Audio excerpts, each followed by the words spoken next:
MCQ আজকে আমরা mastering করব। এমসিকিউ মাস্টারিং করব। সো আমরা শুরু করে দিচ্ছি। Let's start our class.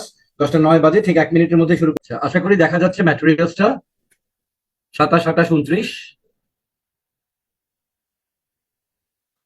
আচ্ছা, 27 28 29 দেখা যাচ্ছে। Cambridge 15 test 2। আচ্ছা, ঠিক আছে, এখন আমরা শেখায় মনোযোগ দেই। একদম ক্লাসিফাইড ভাবে শিখতে হবে, হ্যাঁ। মানে যে আমরা মোটামুটি একটা ধারণা করি উপরেরটার উত্তর কোনটা, ভিতরে গিয়ে একটা বাছি, ব্যাপারগুলো আসলে এরকম না। হ্যাঁ, এমসিকিউ একটা ক্লাসিফাইড প্রশ্ন। এটাকে ক্লাসিফাইড ভাবে শিখলে আপনার কনফিডেন্স বাড়বে এবং আপনি স্ট্র্যাটেজি স্কিল গুলো বুঝতে পারবেন। আচ্ছা, প্রথমেই শেখাচ্ছি। এই যে উপরে লেখা আছে, when referring to laughter in the first paragraph the writer emphasizes, নিচে 4টা পার্ট আছে।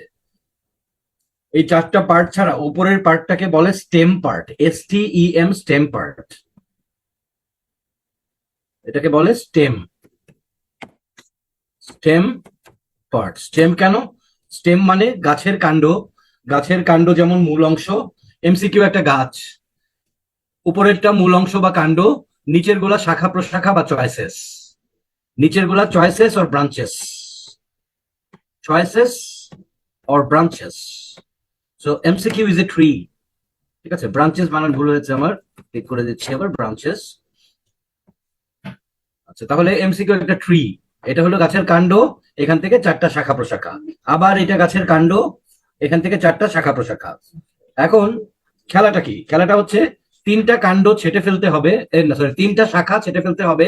গাছের কাণ্ডের সাথে একটি শাখা মিলে উত্তরটা তৈরি হবে।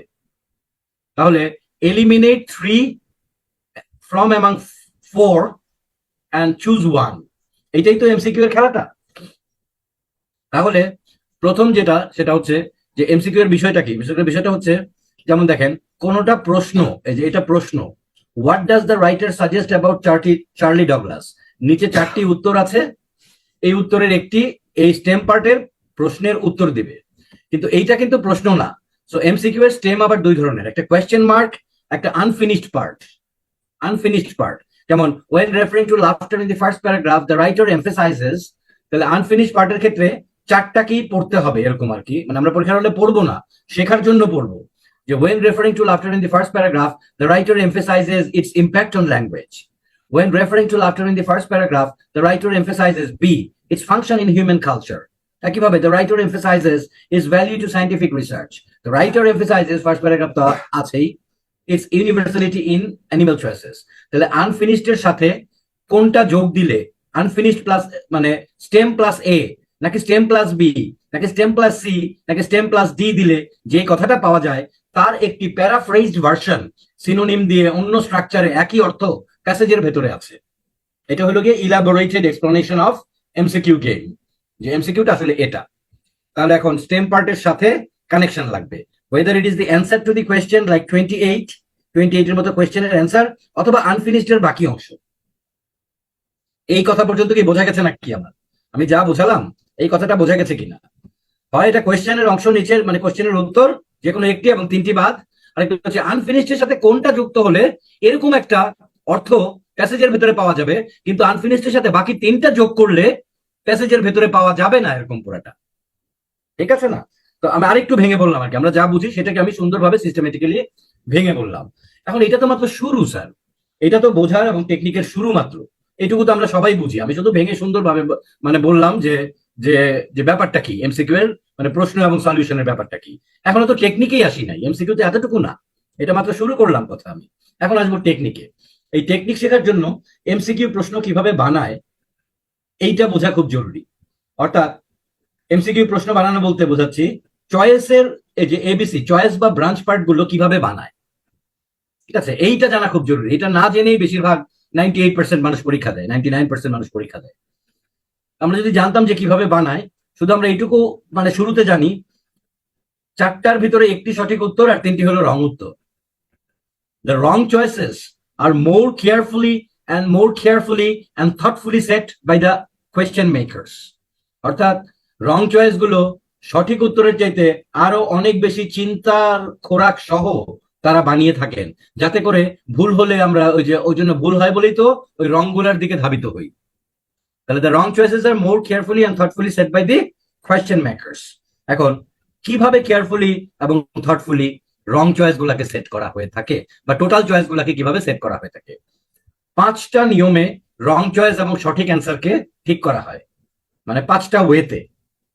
এখন এই 5টা ওয়ে, কখনো 4টা ওয়ে এখানে থাকে, হ্যাঁ, মানে 5টাই যে 4টার ভিতরে তো আর 5টা ওয়ে হবে না, বা টোটালি রং অ্যান্সার গুলো তৈরি করা, রং অ্যান্সার এবং কারেক্ট অ্যান্সার গুলো তৈরি করার 4টা মানে 5টা ওয়ে থাকে। এই ওয়ে গুলো আমরা আগে শিখবো, তারপরে আমরা এগুলাতে আসবো, তারপরে আমরা এটাতে আসবো, ঠিক আছে? আচ্ছা, তাহলে এইটাকে আমি একটু মিনিমাইজ করে ফেলি। আমি এইটা একটু শেয়ার ফাইলে গিয়ে আমি একটু চেঞ্জ করে দিই। নতুন ফাইলটা দেখা যাচ্ছে কিনা একটু বলবেন। ওয়ার্ড ফাইল, টাইপ করা ওয়ার্ড ফাইল দেখা যাচ্ছে?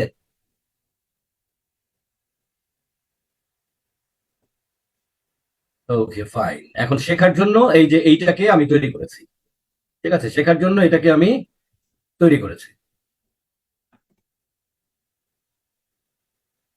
দেখেন, multiple choice questions have 3 or 4 answers. 3 থাকে লিসেনিং এ, 4 থাকে রিডিং এ। এইটারও উত্তর আছে যে কেন লিসেনিং এ 3টা, রিডিং এ 4টা। কারণ রিডিং এ আপনার সুযোগ আছে বারবার প্যাসেজে যাওয়ার, লিসেনিং এ সুযোগ নাই, কথা পাস হয়ে গেলে শেষ। এই জন্য একটা কম দেয়, যাতে করে ফলো করতে একটু ইজিয়ার হয়, ঠিক আছে? এই জন্য লিসেনিং এ চয়েস থাকে কম, যেহেতু লিসেনিং এর কথা শেষ হয়ে গেলে আর ফিরে আসে না। কিন্তু রিডিং এ প্যাসেজে আপনি বারবার ইচ্ছা করলে যেতে পারবেন প্যাসেজে, এই জন্য এখানে ইচ্ছা করলে 5টাও দিতে পারতো, বাট অত চাপ দেয় নেই, 4টা দিয়েছে।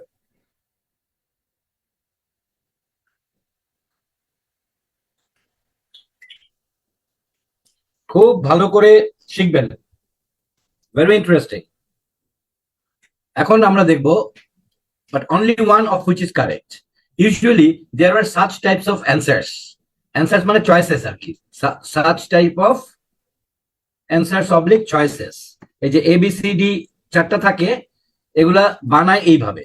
যেমন একটা চয়েস দিল, এই ধরনের কথাই নাই প্যাসেজের ভিতরে, টেক্সট, টেক্সট মানে passage, not given in the passage text, ধরেন not given in the passage text, মানে এই ধরনের কথা রাইটার বলেনি নাই ভিতরে, মানে সম্পূর্ণ আজাইরা, একেবারে আজাইরা। এগুলো সব কিন্তু রং অ্যান্সার বলতেছি, কারেক্ট অ্যান্সার হলো যে 5 নাম্বার কারেক্ট অ্যান্সার, এটা ছাড়া বাকিগুলো রং অ্যান্সারের নমুনা।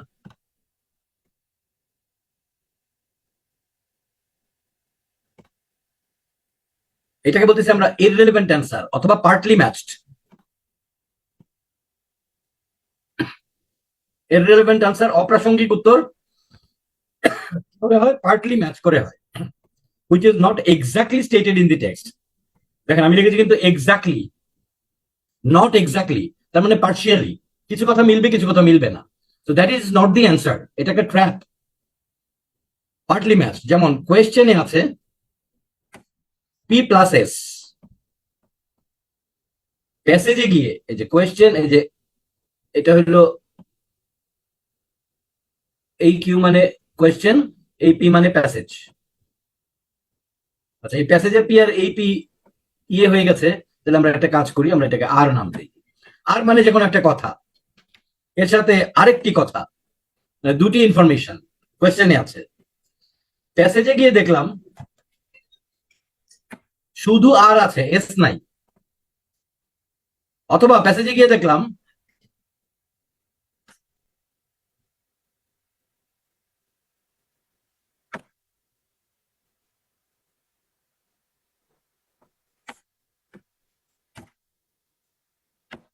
দেখেন, এখন সম্পর্কটা দেখেন, আবার ভালোভাবে বলি। প্যাসেজে আছে আর, ধরেন লোকটি পাগল, এইখানে আছে এবং লোকটি পাথর মারে মানুষকে, তাহলে পাগল হলো আর, পাথর মারে হলো এস, মানে one piece of information, another piece of information. লোকটি পাগল বলে মানুষকে পাথর মারে, এখানে ভিতরে প্যাসেজে গিয়ে পেয়েছে লোকটি পাগল, পাথর মারার কোনো খোঁজই নাই, তাহলে that is not the answer. এই চয়েসটা অ্যান্সার না, কোশ্চেনের এই চয়েসটা অ্যান্সার না, কারণ শুধু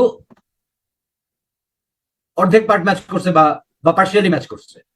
এখানে আছে তাহলে লোকটি পাগল এবং পাথর মারে, এখানে আছে লোকটি পাগল এবং ছালা পরে, তাহলে পাগল মিলছে কিন্তু পাথরের জায়গায় ছালা, এই যে কিউ, এইখানে আবার থাকতে পারে প্যাসেজে এসে লোকটি পাগলই নাই, আছে একটা লোক ছালা পরে এবং ভাত খায় না, ছালা ছালা মিলছে, কিন্তু এখানে আছে ভাত খায় না, আর ওখানে যে পাগল ছিল পাগলই নাই। এটাকে বোঝা গেছে পার্সিয়ালি ম্যাচড?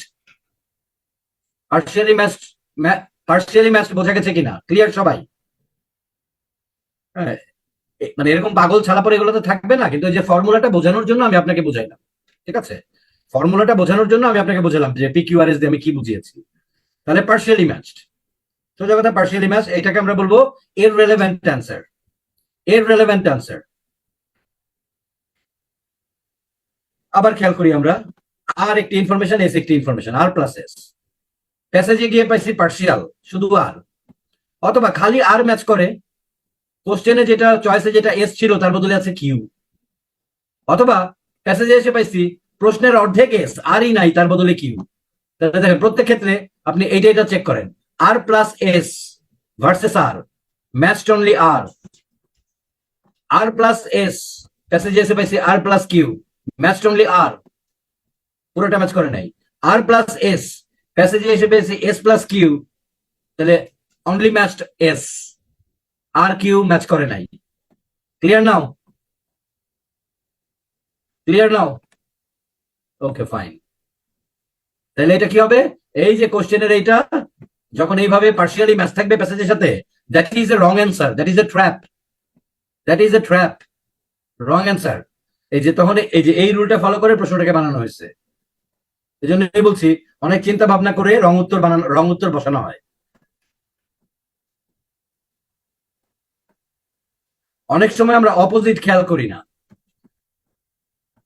এমন একটা চয়েস থাকে যেটা রং উত্তর, কারণ এটা প্যাসেজের সাথে অপোজিট ইনফরমেশন। বাকি সব শব্দ মিলে একটা শব্দকে অ্যান্টোনিম দিয়ে চেঞ্জ করে দিছে, অর্থাৎ প্রতিশব্দ দিয়ে চেঞ্জ করে দিছে, আমরা হয়তো খেয়াল করি নাই, তাহলে এটাও তো রং উত্তর, অপোজিট। অথবা নেগেশন, নেগেশন, নেগেশন মানে কি, ওই যে নো, নট, ডোন্ট, ঠিক আছে, তারপরে ওন্ট, উড নট, উডন্ট, এগুলা দিয়ে চেঞ্জ করে দিছে, কারণ বাকি সব শব্দ ম্যাচ করে। তো তাহলে এটিও উত্তর না। 3 নাম্বার ক্লিয়ার সবাই? 3 নাম্বার ক্লিয়ার? অ্যান্টোনিম অথবা নেগেশন, নেগেশন মানে নেগেটিভ, নেগেটিভ, যে নো, নট, ওন্ট, ঠিক আছে, এগুলো। তাহলে নেগেশনের মাধ্যমে অথবা অ্যান্টোনিমের মাধ্যমে উল্টায় দেওয়া হয়েছে, প্যাসেজের ভেতরে গিয়ে উল্টে গেছে, অথবা এইখানে উল্টানো আছে, প্যাসেজে সোজা আছে। সোজা কথা অপোজিট ইনফরমেশন, কিন্তু অ্যান্টোনিম এবং নেগেশনের কারণে আমরা খেয়াল করি নাই, মিস করে ফেলি।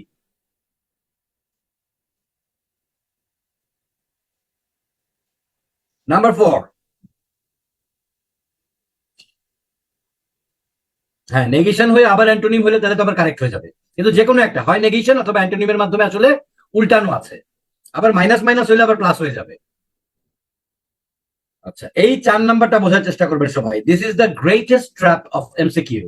এই ধরনের একটা চয়েস যদি থাকে কখনো এবিসিডির ভিতরে, 99.99%, আবার বলি 99.99%, এক্সেপ্ট সুপার জিনিয়াস, যিনি পরীক্ষার হলে বসে খেয়াল করবেন অথবা আগে থেকেই জানেন, এরকম ছাড়া এই ট্র্যাপে না পড়ার কোনো কারণ নাই। এটা ভয়ানক একটা magnetic trap. Answer that gives information that figures in the text, মানে চয়েসে যা আছে টেক্সটেও তাই আছে, হুবহু তাই আছে। তাহলে কি সবাই কি ঝাঁপ দিবে না বলেন তো? সবাই তো ঝাঁপ দেওয়ার কথা।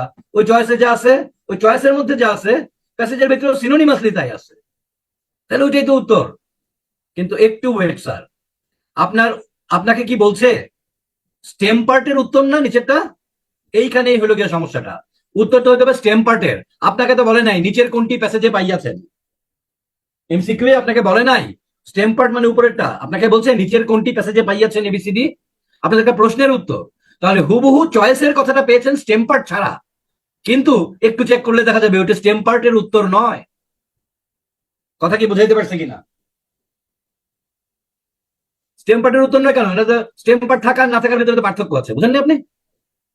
দেখা গেল যে রাইটার 1951 সালে কোথায় গিয়েছিলেন, এমন আছে, কেন বোঝেন নাই একটু লেখা থামান আবার বুঝাই দিই। রাইটার 1951 সালে কোথায় গিয়েছিলেন, এখন নিচে আছে 4টা, ব্রাজিল, ব্রাজিল, বলিভিয়া, পেরু এবং আফ্রিকার মোজাম্বিক, 4টা দেশ আছে।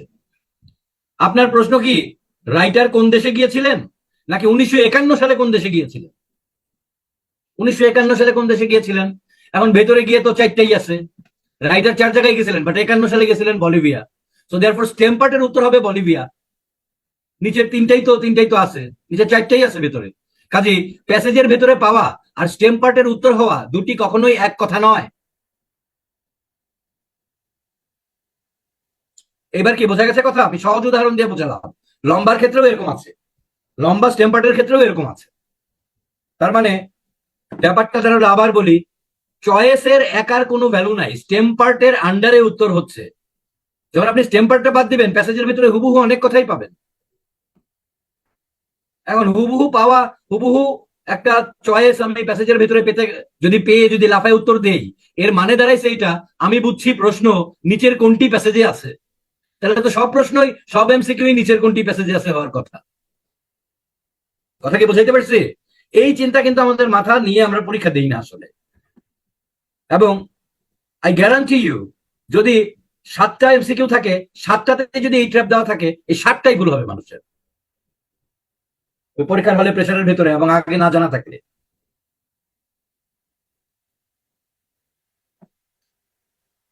আচ্ছা, এখন এইটা তো গেল, আমরা বেসিক রুল শিখলাম, এবং 5 হচ্ছে কারেক্ট অ্যান্সার, মানে কারেক্ট তো কারেক্টই। আচ্ছা, কারেক্ট যেটা থাকবে সেটা আবার কিভাবে থাকবে? সেটার হবে synonymous,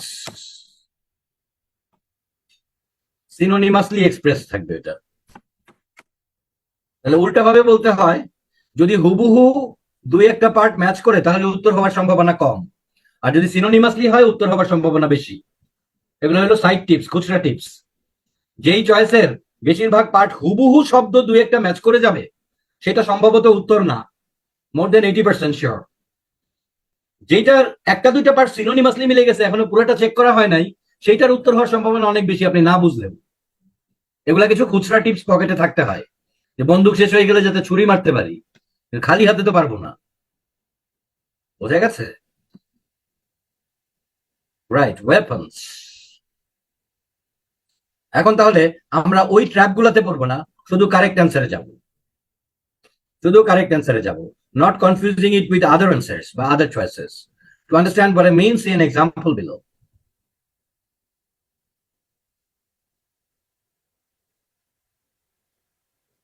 Rise that fights global warming. আচ্ছা, আমি যদি এখন বলি, আপনি হয়তো বলবেন যে স্যার এই ছোট ছোট উদাহরণ দিয়ে আর ছোট ছোট প্যাসেজ দিয়ে যদি আমরা শিখি, তাহলে যা হয় বড় প্যাসেজে গেলে আউলা যায়। ঠিক কিনা?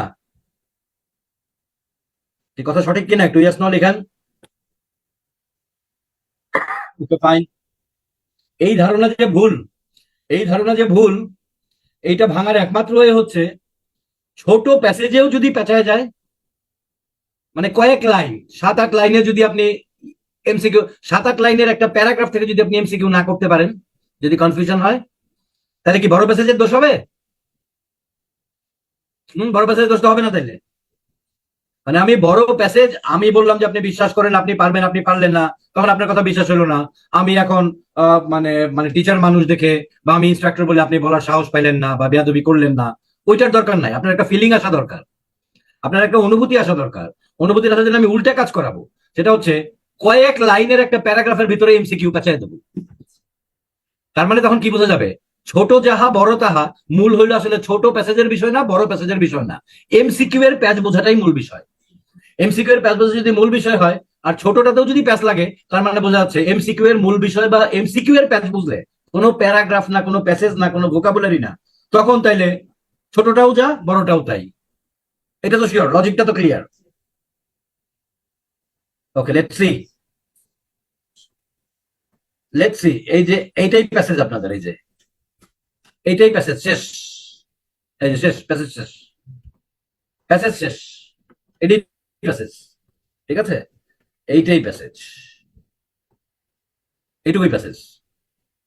Rise that fights global warming. একটু পড়ে নেই।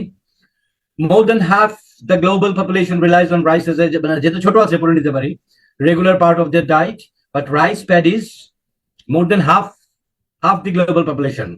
But rice paddies have a downside for the planet too. They produce as much as 17% of the world's total methane emissions. That is even more than coal mining emissions, which make 10% of total. So, Crester Johnson, a plant biochemist at the Pacific Northwest National Laboratory, spent the past 10 years developing Susiba 2, a genetically modified rice plant that emits almost no methane. 3 লাইনের একটা passage, এইটা দিয়ে MCQ দেব, দেখবেন MCQ কত confusing. তার মানে বড় প্যাসেজের কোনো দোষ না, এমসিকিউ না বোঝাই দোষ। Multiple choice questions. What is the negative effect of rice? A. It is regular part of more than half of the world population's diet. Yes, we got it in the passage. B. Rice paddies emit more methane than coal mining industry. 17 or coal mining holo 10. It is also true. Its plantation produce 7% of the world's total methane emissions. It is also true. Rice has genetically modified sort Susiba 2, which is harmful for health. Susiba 2 ও পাইছি, but total টা check করতে হবে। Now tell me, what is the answer? আমাকে এখন বলতে হবে যে উত্তর কি।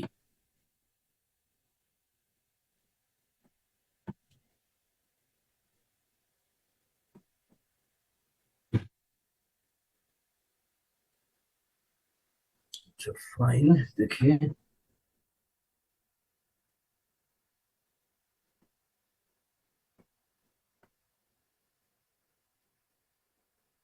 কই গেল আমার শেয়ার।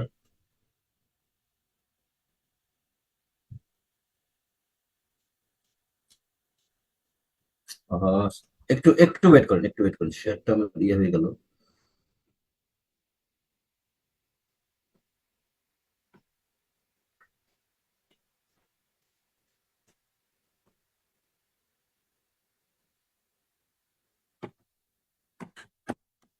বড় হচ্ছে না কেন একটা?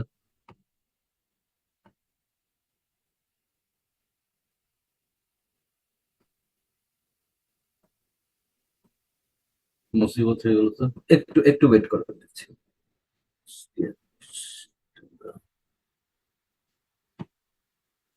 হ্যাঁ, ঠিক আছে। আচ্ছা, এখন দেখি, বেশিরভাগই উত্তর দিয়েছেন বি, কেউ উত্তর দিয়েছেন ডি।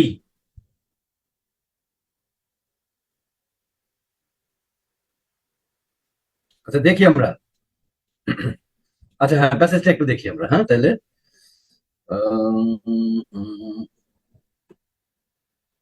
প্যাসেজটা একটু দেখি আমরা। What is the negative effect of rice বলছে।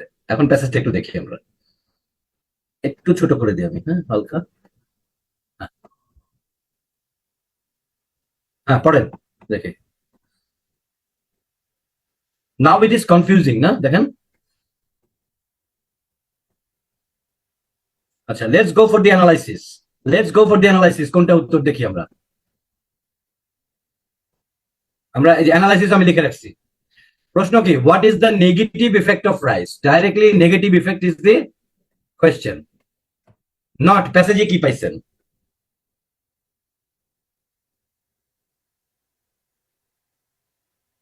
নাও let's consider all the answers. আমরা পরীক্ষার হলে এটা করবো না, বাট শেখার জন্য আমরা প্রত্যেকটাকে অ্যানালাইজ করা শিখবো, যাতে পরবর্তীতে দেখলে দ্রুত বুঝি যে কোনটাকে বাদ দেওয়া যাবে, কোনটাকে নেওয়া যাবে। Answer A gives us true. আচ্ছা, নিচে অ্যান্সারে লেখা আছে, অ্যান্সারে আছে এটা, more than half the global population relies on rice as a regular part of their diet. এটা আছে প্যাসেজের ভেতরে আর কি, এবং অ্যান্সার এতেও তাই আছে। Answer A gives us true but completely opposite information from what we are looking for. যে বলছিলাম না, অপোজিট একটা। The first sentence tells us that, but it is a positive effect. পৃথিবীর অর্ধেক মানুষ রাইসের উপরে ডিপেন্ড করে। There is a positive effect. একটু আগে বলেছিলাম রং অ্যান্সারে অপোজিট দেওয়া থাকবে, and we are looking for the negative one, so this answer is false. B বেশিরভাগ উত্তর দিয়েছেন, রং, উত্তর রং। Answer B also gives us true information, but it is not what you are asked about. Look at the third sentence, which contains information that answer B uses. That is even more than, even more than. আচ্ছা, more than কি comparative না? more than কি comparative না? আপনার question কি কোনো compare ছিল? আপনার কোশ্চেন ছিল একটা factual statement, what is the negative effect. Direct যেটা নেগেটিভ ইফেক্ট করে, তাহলে কম্পেয়ারটা কেন করেছে? নেগেটিভ ইফেক্টটাকে ফাইনালি তার তীব্রতা ইন্টেন্সিটি বোঝানোর জন্য এই কোলের সাথে কম্পেয়ার করা হয়েছে। So that is not the negative effect, that is so এখানে এই যে ব্যাখ্যা ব্যাখ্যা লিখে রেখেছি আমি। This sentence is used only to highlight the negative effect, not to state it. Answer C is correct. The second sentence clearly states the negative effect. And synonymous শব্দ খোঁজাও খুব জরুরি, যেমন নেগেটিভ আর এখানে সিনোনিম হলো ডাউন সাইড। অঙ্কের মতো বিষয় sir, বলতেছি এত বোঝাবুঝির কিছু নাই, রুল শিখবেন, অঙ্কের মতো মেকানাইজ কাজ করবেন। But rice paddies have a down side for the planet too, যে ডাউন সাইড মানে নেগেটিভ, টু দিয়ে এই যে কলন দিয়ে নেগেটিভটা বলা হয়েছে, they produce as much as 17% of the world's total methane emissions. So এখানে আমরা কি দিয়ে এনশিওর করছি? Negative, direct, down side. বলছিলাম একটা শব্দ যদি সিনোনিমাস যদি করা যায়, যেটাকে সিনোনিমাস করা যায়, সিনোনিমাস হলে সেটার উত্তর হওয়ার সম্ভাবনা বেশি। Again the rule applies, downside সমান negative effect. As you see, it's very important to search keywords for both stem part and choice part on the, or their synonyms in the text. Text মানে passage.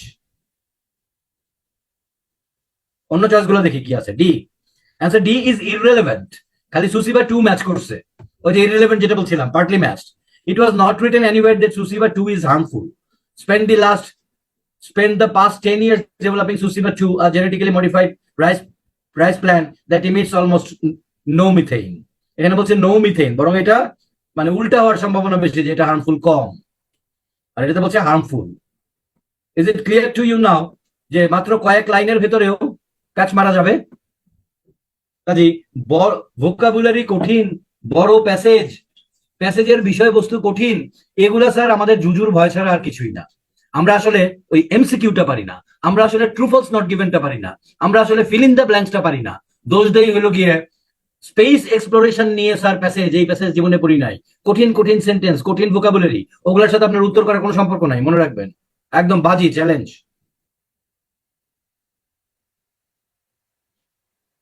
All the difficulties and mechanism is in the question, not inside the passage.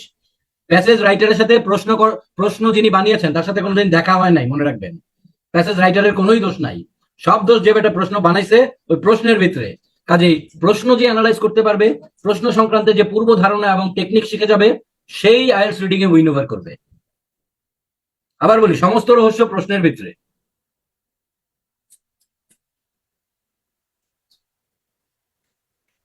আর যদি বলা হয় যে passage পড়ে কে কি বুঝছে, ওইটা IELTS reading না, ওইটা জেনারেল রিডিং আন্ডারস্ট্যান্ডিং, ওইটার এবিলিটি এবং স্কিল ভিন্ন, যেটা আমাদের আইএলটিএস রিডিং এর সাথে সম্পর্ক নাই।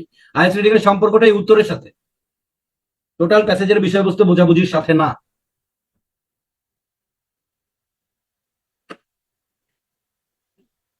ওকে ফাইন, আমরা আরেকটা দেখি। আবার আরো আছে কথা, আরো শেখানোর ব্যাপার আছে। Though you may know that methane can be harmful, there is no scope for applying your general knowledge in IELTS reading. আপনি রিড করে রাইটারের কথা থেকে বাইর করবেন, আপনার জেনারেল নলেজ অ্যাপ্লাই করতে পারবেন না, হারাম। রাইটার যদি বলে মানুষ খুন করা ভালো কাজ, ভেতরে সে এক্সাম্পল বোঝানোর জন্য শকিং ভাবে বোঝাচ্ছি, আর যদি ট্রু ফলস নট গিভেনে থাকে যে মানুষ খুন করা ভালো কাজ, তাহলে আপনি বলবেন ইয়েস। আপনাকে এখানে ন্যায়পাল নিয়োগ দেওয়া হয় নাই, ঠিক আছে, বা আপনার এখানে মানে কোনো মানে মানে জ্ঞানের কোনো পরীক্ষা নেওয়া হচ্ছে না। রিড করে যা পাবেন ভিতরে তাই। Clear sir? Okay, IELTS reading এর কোশ্চেন রিপিট হওয়ার কোনো সুযোগই নাই, ঠিক আছে। আমি বাকি সারা জীবন নতুন নতুন প্যাসেজ খুঁজে কোশ্চেন বানাইতে পারবো, আর কেমব্রিজের ওরা তো লক্ষ লক্ষ ডলার মানে বেতন পায় বসে বসে ভাষাবিদরা। আমার টাকা না দিলে আমি বসে বসে বানাইতে পারবো, ঠিক আছে, আর ওরা তো টাকা নিয়ে বানায়, কাজে এই প্রশ্ন কমন পাওয়ার কোনো সুযোগ নাই। আগে এক সময় হয়তো প্রশ্ন কমন হয়তো, হ্যাঁ, তাও বলে দিই, কমপ্লিট নলেজটা দিয়ে দেয়, কারণ আরেকজনের সাথে আবার হয়তো মানে দেখা যাবে যে ঝগড়া লাগা দেবেন যে না অফিসার বলছে এটা, তখন সে আবার বলবে যে না আগে হয়তো, আপনি বলবেন এইটা তো জানি না, তাহলে একটু স্যারের জিগায় নেই, এই জন্য একবারই কমপ্লিট নলেজ দিয়ে দেয়। আগে হতো, নিয়ম ছিল 3 মাসের ভেতরে আপনি সেকেন্ড টাইম পরীক্ষা দিতে পারবেন না। এটা নিয়মটা এই কারণে ছিল, 3 মাসের ভিতরে যদি আপনি আবার পরীক্ষা দেন তাহলে আপনি প্রশ্ন কমন পেতে পারেন। তো পরে দেখা গেল যে এই বার বা লিমিটেশনটা তুলে দেওয়া হয়েছে, তুলে দেওয়ার কারণই হচ্ছে আর জীবনে কখনো কমন পাবেন না, এটা আরেকটা প্রমাণ। আপনি ইচ্ছা করলে যতবার খুশি ততবার দিতে পারবেন, কোনো কোনো টাইম বার নাই।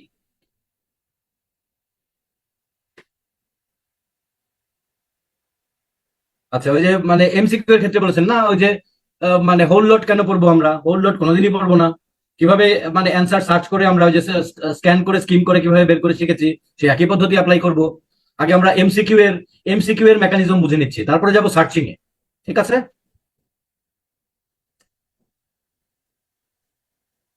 নিজের জেনারেল নলেজ অ্যাপ্লাই করা যাবে না। এটা শুধু এমসিকিউ না, যে কোনো মানে যে মানে আইএলস এর আইএলস রিডিং এর যে কোনোটাতেই অনেকে হয় কি, আইটির উপরে যদি একটা প্যাসেজ আসে খুব খুশি হয়ে যায়, সে সে আইটি স্পেশালিস্ট। খুশি হওয়ার কিছু নেই, আপনি এমসিকিউ স্পেশালিস্ট নাকি এটা দেখতে হবে, আপনি ট্রু ফলস স্পেশালিস্ট নাকি এটা দেখতে হবে। আপনারা আইটি স্পেশালিস্ট হয়ে কোনো লাভ নাই আইটির উপরে রিডিং প্যাসেজ আসলে।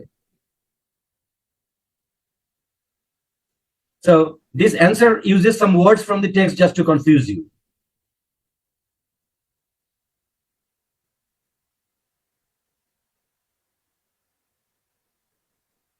পরীক্ষা পরীক্ষার ডেট এটা মানে বছরের প্রথমেই করে ফেলা হয়। আইডিপির সেন্টার আছে সারা বাংলাদেশে, আইডিপির সেন্টার আর ব্রিটিশ কাউন্সিলের সেন্টার। আইডিপির অরিজিনাল সেন্টার, ব্রিটিশ কাউন্সিলের অরিজিনাল সেন্টার, ব্রিটিশ কাউন্সিলের ফ্র্যাঞ্চাইজি সেন্টার, আইডিপির ফ্র্যাঞ্চাইজি সেন্টার। মানে আমার একটা ধরেন কোচিং সেন্টার আছে, আমার একটা ফিজিক্যাল জায়গা আছে বড়, আমি ইচ্ছে করলে ব্রিটিশ কাউন্সিলের কাছ থেকে আমি কি করতে পারি, সেন্টারের অনুমোদন নিতে পারি যে ব্রিটিশ কাউন্সিলের ফর্ম ফিল আপ আমি করে দেবো, আপনারা বসে পরীক্ষা দিবেন। হ্যাঁ, মানে আমার নাই, মানে বলতেছি না, যে কেউই করতে পারে, তার তার বড় স্পেস থাকলে, এগুলোকে বলে ফ্র্যাঞ্চাইজি। কিন্তু আলটিমেটলি খাতা চলে যাবে ব্রিটিশ কাউন্সিলে। ওটা একটা ব্যবসা, ফ্র্যাঞ্চাইজি সেন্টার, যে যত রেজিস্ট্রেশন হবে ওখান থেকে একটা পার্সেন্টেজ পাবো। হ্যাঁ, দিস ইজ অ্যানাদার ইস্যু। তার মানে হচ্ছে ব্রিটিশ কাউন্সিল এবং আইডিপির অরিজিনাল সেন্টার এবং তাদের ফ্র্যাঞ্চাইজি সেন্টার, এই সেন্টার গুলোতে আপনি যোগাযোগ করলেই আপনি একটা বাৎসরিক শিডিউল পেয়ে যাবেন। হ্যাঁ, বাৎসরিক শিডিউল পাওয়া যায় যে কোন মাসের কত তারিখে কি পরীক্ষা আছে। এটা ইয়ারলি ক্যালেন্ডার হয়ে যায়, এটা নতুন করে ডেট নেওয়ার কোনো সুযোগ নাই। ইয়ারলি ক্যালেন্ডার অনুযায়ী আপনি যখন প্ল্যান করছেন, ওই ক্যালেন্ডারের ডেট দেখে আমার এই ডেটে বসাচ্ছেন, আমার একটু টাইম লাগবে, সামনের কোন ডেট আছে, ডেট ফিক্স সব।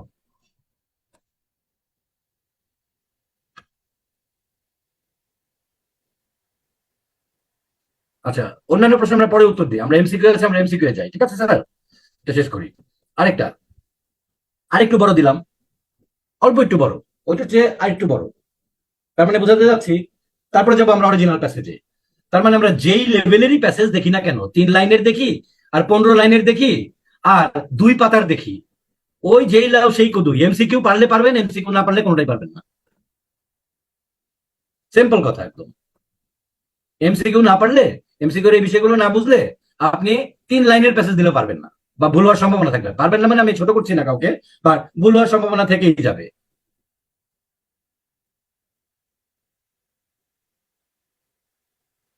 In 1983, archaeologists in southern Germany discovered a mass grave, গণকবর, where there were 34 skeletons. দেখেন এগুলো হিস্টোরির মতো সহজ সহজ ইংলিশ, তারপরেও প্যাচ মারা আছে প্রশ্নে। They included 9 adult males, 7 adult females, 9 7 16, এবং 16, they included 9 adult males, 7 adult females and 16 children.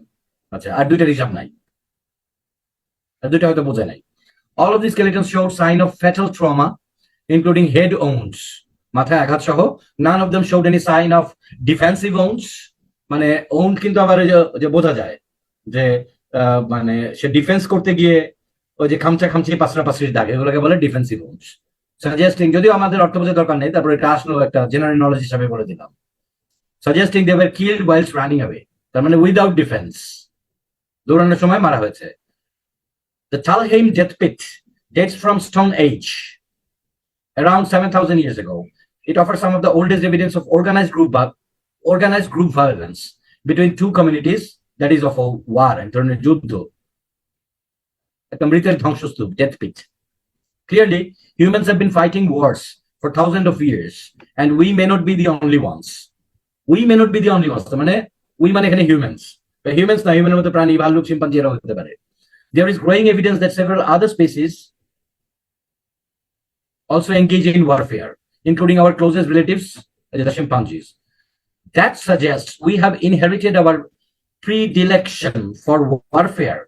ঠিক আছে, আমরা এই মানে যে ওয়ারফেয়ারের মানে এই এটা পেয়েছি from our ape-like ancestors, মানে চিম্পাঞ্জি থেকে। But not everyone agree that warfare is inbuilt. ধরেন এটা একটা প্যাসেজ, তো এইটুকু তো কিছুই না, এটা তো আমাদের মাত্র তিন তিন প্যারা ধরেন আমাদের 2 পাতার প্যাসেজের। এখন ইয়ে তো খুব একটা কঠিন না, প্যাসেজ তো খুব একটা কঠিন না। তার মানে প্যাসেজ সোজা হলেও এমসিকিউ কঠিন হতে পারে। আর প্যাসেজ যখন কঠিন মনে হয় তখন আমরা প্যাসেজকে দোষ দেই, আসলে ওই এমসিকিউটাই কঠিন না জানার কারণে। প্যাসেজের কোনো দোষ নাই, মনে রাখবেন প্যাসেজ নিষ্পাপ। What did archaeologist in southern Germany discover? দেখি এবারে একটু বুঝতে পারছেন প্যাস, তাহলে একটু কেয়ারফুলি নিজের আইকিউ অ্যাপ্লাই করে একটু বলেন তো। Remains of 34 dead animals, graveyard containing 34 skeletons, 9 adult males, 7 adult females, and 16 children.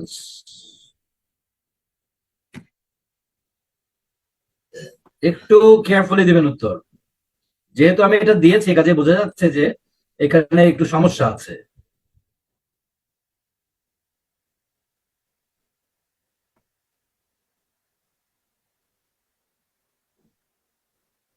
আচ্ছা দেখি আমরা এখন কি আছে।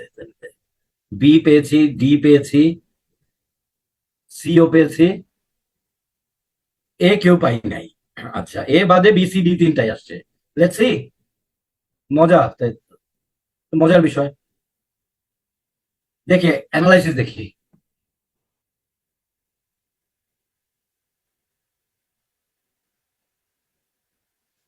Answer A is incorrect because archaeologists discovered remains of people, not animals. Answer C is incorrect because nothing was said about early civilization. এই যে বলছিলাম not given in the passage, ওই যে ফার্স্টের ভিতরে একটা ছিল না, প্রথমটা ছিল not given in the passage। আচ্ছা এটা কি? এটা হলো partly irrelevant answer, partly.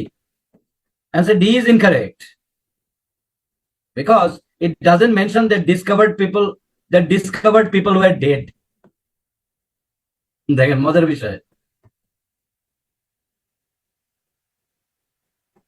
কি কি ডিসকভার করছে? যদি বলি 9 জন adult male, 7 adult female and 16 children, তাহলে বোঝা যাবে যে জীবিত বোধ হয়। মজা না? Answer is B. 34টা স্কেলেটন পেছিল, this is true, and therefore answer is B. কোনো অ্যাজাম্পশন করা যাবে না, রাইট? রিড করে যেটা ফুল মিলবে সেটাই একমাত্র। So this is somewhat mechanised process. কাজেই একটা জিনিস মনে রাখতে হবে, শুধু সঠিক উত্তর খুঁজলেই হবে না, অ্যান্সার এলিমিনেট করা শিখতে হবে, অর্থাৎ কোনগুলো বেঠিক উত্তর সেগুলোকে বাদ দিতে হবে। কাজে এমসিকিউ আমরা 100% ধান্দা করি সঠিক উত্তরটা বের করার। আজকে থেকে উল্টা করবেন, 4টার ভিতরে যেহেতু 3টা রং আর একটা কারেক্ট, 75% ধান্দা রাখবেন বেঠিক উত্তর কেটে দেওয়ার, এবং 25% ধান্দা রাখবেন সঠিক উত্তরটা যদি পাই। সঠিক উত্তরটা যদি পাই তাহলে 75% হচ্ছে এলিমিনেট, এটাকে বলে প্রসেস অফ এলিমিনেশন। সারা পৃথিবীতে এমসিকিউ করার ইউনিভার্সালি অ্যাকসেপ্টেড মেথড হচ্ছে process of elimination, POE।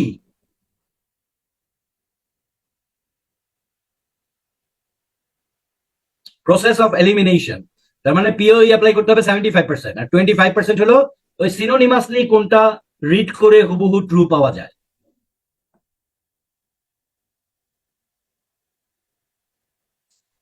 Opportunity to change the exam schedule after selection of exam date later. এটা কি যেন একটা নিয়ম আছে, আপনার কত পার্সেন্ট টাকা কেটে রাখবে আর কি, হ্যাঁ 25% টাকা অ্যাডমিনিস্ট্রেটিভ ফি রাখবে, তবে আপনাকে চেঞ্জ করে দেবে। হ্যাঁ 10% হতে পারে, 10%। আই ডোন্ট নো এখন, মানে আমি ওই 4 বার 9 পাওয়ার পরে তারপরে আমার আর তো পরীক্ষা দেওয়ার কোনো মানসিকতা না, আমি এখন জানি না কত পার্সেন্ট কাটে এখন। আর 34 স্কেলেটন তো লিখাই আছে উপরে, বললাম না যে যোগ দিলে হয় 32, কিন্তু আসলে ওরা বলছে 34, মানে ঠিক যেটা মিলবে সেটাতে যেতে হবে আপনার। 34 স্কেলেটন তো উপরেই বলা আছে, এই যে মাস গ্রেভ ওয়্যার देयर ওয়্যার 34 স্কেলেটনস, বলাই আছে এখানে, তাহলে এটাই হুবহু মিলছে।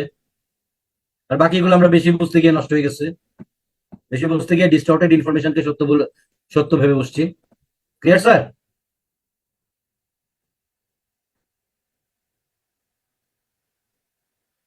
আচ্ছা প্রশ্ন আসছে, আমি কেন 4 বার দিলাম? আমার প্যাশনই হচ্ছে এটা গবেষণা করা। আমি যে কোনো কিছু একটা বলার জন্য তো অথরিটি লাগে। আমি আপনাদেরকে আজকে যে মেথড গুলো শেখাচ্ছি, যা আমি করছি, এর ভিতরে অনেক কিছু আমার অবজারভেশন আছে, অনেক কিছু পৃথিবীতে আগের এক্সপার্টরা যেগুলা বলে গেছেন সেগুলো কালেক্ট করেছি। কিন্তু ওই আগের এক্সপার্টদের কালেকশনের সাথে আমার অবজারভেশন গুলো, এখন আমার বলার অথরিটি কোথায়? আমি যদি নিজে অ্যাপ্লাই না করি, আমি যদি নিজে নাইন স্কোরার না হই। তো আমি বারবার আমার নিজের পকেটের পয়সা খরচ করে আমি দেখেছি যে আমার আবিষ্কৃত মেথড গুলো পরীক্ষার হলেও ঠান্ডা মাথায় অ্যাপ্লাই হয় কিনা, নাকি ওই প্যাসেজ গুলোর জন্য অ্যাপ্লিকেবল ছিল। নাকি রিয়েল টাইম এক্সামে যে কোনো একটা প্যাসেজের ভিতরে এটা অ্যাপ্লাই করলে হবে? তো আমি দেখছি যে অ্যাপ্লাই করে হয়। তো আমি অথরিটিটা অর্জন করার জন্য এবং সেলফ স্যাটিসফ্যাকশনের জন্য আমি এতবার দিয়েছি, ঠিক আছে? এবং এই কারণে এতটা মানে কনফিডেন্টলি মানে আপনাদেরকে আমি বলতে পারি যে এটা এরকম, এটা এরকম, এটা এরকম। আচ্ছা, তাহলে আমরা বুঝলাম যে এমসিকিউ আসলে এরকম প্যাচ আছে, কিন্তু প্যাচ যখন ভেঙে গেল তখন আর প্যাচ থাকে না। Answer C is incorrect because nothing was said about early civilization. Answer D is incorrect because it doesn't mention that they discovered people were dead.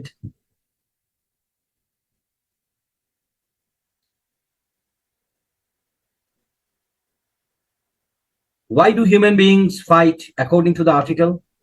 Because they have been fighting wars for thousands of years.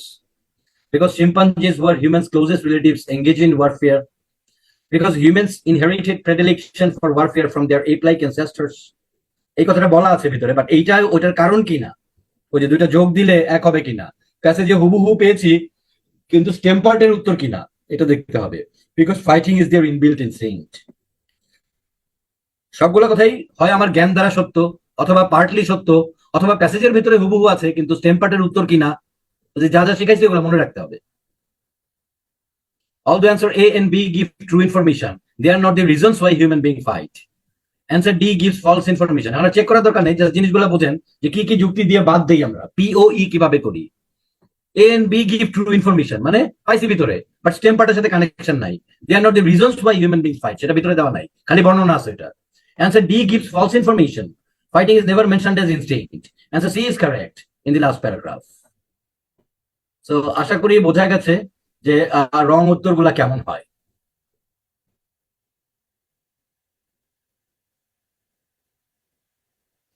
তাহলে এই যে আমাদের সাথে mental game খেলে, এইটা যদি টেরই না পাই, তাহলে ওরা কোথায় আর আমি কোথায়, আর কে পরীক্ষা দিচ্ছে কি পরীক্ষা দিচ্ছে, ঠিক আছে, ওরা কি ট্র্যাপ দিল টেরই পাই।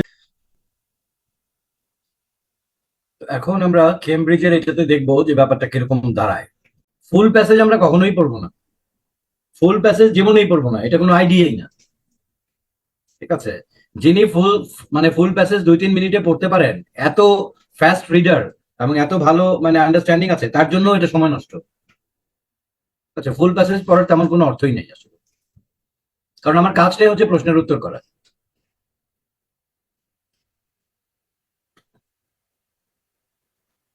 আচ্ছা, আগে আমরা শিখে নেই, এর মাঝখানে কোনো প্রশ্ন হবে না। হ্যাঁ, এর মাঝখানে কোনো প্রশ্ন না, আগে আমরা শিখে নেই এটা। Let's finish the work in hand first and then we would go for other discussions.